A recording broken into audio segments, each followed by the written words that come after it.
همراهان و مخاطبین این گفتگو، ابتداعاً تشکر میکنم از برگزار کنندگان این نشست و امیدوارم بتوانم در این وقت محدودی که در اختیار من هست در مورد نقش سازمان‌های مردم نهاد جامعه مدنی تا حدی گفتگو کنم. میدانیم که سازمان‌های مردم نهاد جامعه مدنی در واقع ابتداعاً از مسیر ایجاد شبکه‌های غیر رسمی ایجاد میشن، به این معنی که در دوره اختناق و استبداد ولایی که جامعه در زیر سرکوب وجود داره، بسیاری از این نهادها قابلیت این رو ندارن که به شکل رسمی ثبت بشن و فعالیت علنی رو داشته باشن. این امکان عملا از دست اونها گرفته شده به دلیل استبداد ولایی. بنابراین این شبکه‌های غیر رسمی هستند که وجود بالقوه سازمان‌های مردم نهاد رو در دل خودشون پرورش میدن و اگر این شبکه‌ها شرایط مناسبی فراهم بشه به تدریج گسترده میشن و بعد از حالت بالقوگی خارج میشن، استعدادهای خودشون رو به شکل روابط رسمی ابتداءً و بعد به شکل سازمان‌های مردم نهاد جامعه مدنی در حال تثبیت میکنن وضعیت خودشون رو. در دوره گذار شرط اینکه این مرحله به شکل مناسبی پیموده بشه و دچار اختلال نشه و همچنین به استبداد زدگی نینجام فعالیت‌های که در این مسیر انجام میگیره، وجود گسترده جامعه مدنی در قالب سازمان‌های مردم نهاد و ابتداعاً شبکه روابطی است که بتواند روابط رو شفاف بکنه، پاسخگو بکنه و ایجاد سرمایه اجتماعی بکنه. نکته پنهانی نیست که سرمایه اجتماعی یا سرمایه اعتماد اجتماعی یکی از سلول‌های اصلی ایجاد جامعه مدنی است.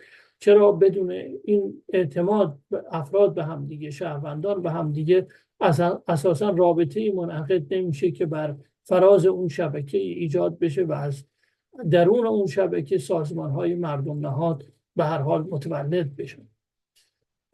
کارکرد سازمان‌های مردم نهاد تنها به ایجاد شبکه ارتباطی یا سرمایه اجتماعی منحصر نمیشه، بلکه آموزش و تبلیغ و ترویج اهداف توسعه پایدار هم از جمله فعالیت‌ها و کارکردهای این نهادهاست.